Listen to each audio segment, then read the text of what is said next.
एक दौर था जब मुंबई में बॉलीवुड की अधिकांश फिल्में लैला मजनू के किस्सों पर और अंडरवर्ल्ड से भीख में मिले हिस्सों पर बनती थी। देश का निजाम बदला, देशवासियों की सोच बदली, तो सिनेमा भी बदला। सिनेमा तो वैसे भी दर्पण है देश का और समाज का। बस डॉन माफिया का पहरा था कैमरों के लेंसों पर। लेकिन अब देश भयमुक्त है और सच के रास्ते पर चलते हुए सिनेमा जगत भी ऐसी फिल्मों का निर्माण कर रहा है जिससे देश में जन जागरण हो रहा है। कश्मीर फाइल्स, केरला स्टोरी, वीर सावरकर इसका जीता जागता प्रमाण है। इसी कड़ी में जानी फायरफॉक्स फिल्म्स ने उदयपुर के दर्जी कन्हैया लाल साहू के हत्याकांड पे फिल्म बनाकर हवा दी है, एक ऐसे मुद्दे को जिसके प्रति देश का जागरूक होना जरूरी। फिल्म का नाम है अ टेलर मर्डर स्टोरी, जिसके जरिए देश को संदेश देने की कोशिश की गई है कि सत्ता का चयन करते समय यह जरूर देखें कि जिसको आपने चुना है वो किसी पूर्वाग्रह या तुष्टीकरण से ग्रसित तो नहीं है। सरकार और सरकार में फर्क का आईना है ये आने वाली फिल्म। पुलिस और पुलिस की कार्य प्रणाली में असमानता के कारणों का खुलासा है ये आने वाली फिल्म। उदयपुर का एक दर्जी जिसका गुनाह सिर्फ इतना था कि उसके माथे पे तिलक और हाथ में तलावा था, एक खूनी भेड़ियों के झुंड ने छुरे के नीचे उसको काट दिया।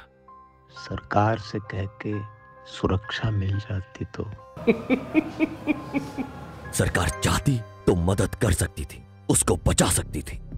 लेकिन अफसोस सरकार हत्यारों में वोट बैंक खोजती रही। कपड़े सिलाने के बहाने और बिना डर बिना खौफ के टेलर का गला काट देते हैं। कन्हैया लाल का परिवार रोता रहा, गिड़गिड़ाता रहा, बिलखता रहा, पैर पकड़ता रहा, लेकिन बदले में मिला डर, दहशत का माहौल।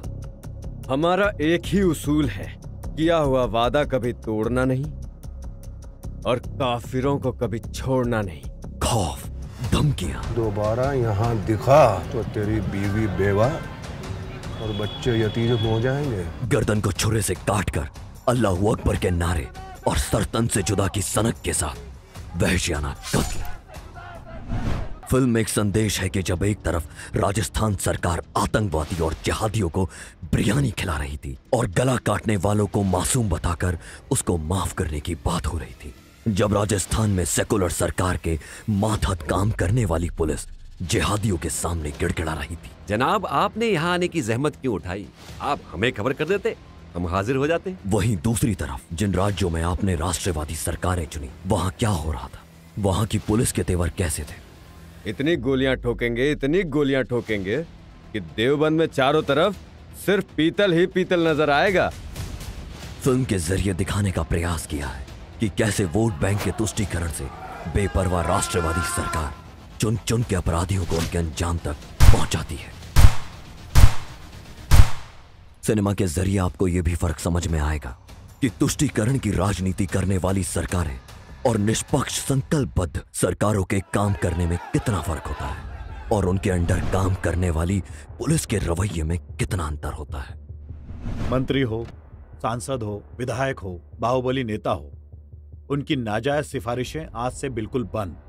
चलेगा तो कानून का राज, पुलिस का डंडा और बुलडोजर। बाबा जिंदाबाद।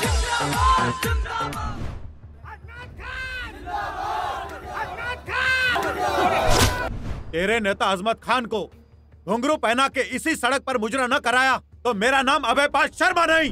कहीं मजलूम कन्हैया लाल के परिवार को मारा पीटा जाता है, कहीं अपराधियों और अत्याचारियों का अंत किया जाता है, उनको यमराज से मिलवाया जाता है। फिल्में अगर समाज का दर्पण है तो अ टेलर मर्डर स्टोरी देखने के बाद आपको इस दर्पण में हजारों ऐसे चेहरे दिखाई देंगे जिनका नकाब कुछ और है, मुखौटा कुछ और है, चेहरा कुछ और है। कोई बुरा माने या भला, आईना कभी झूठ नहीं बोलता। फैसले की घड़ी आ गई है, अब आपको तय करना है कि आपको क्या चाहिए। दर्जी कन्हैया लाल साहू की तरह अपने गले पे चाकुओं के वार या 400 बार। आपको यह भी तय करना है कि आप सिनेमा में क्या देखना चाहते हैं, लव जिहाद और आतंकियों के महिमा मंडन की स्टोरी या अ टेलर मर्डर स्टोरी। फैसला आपका।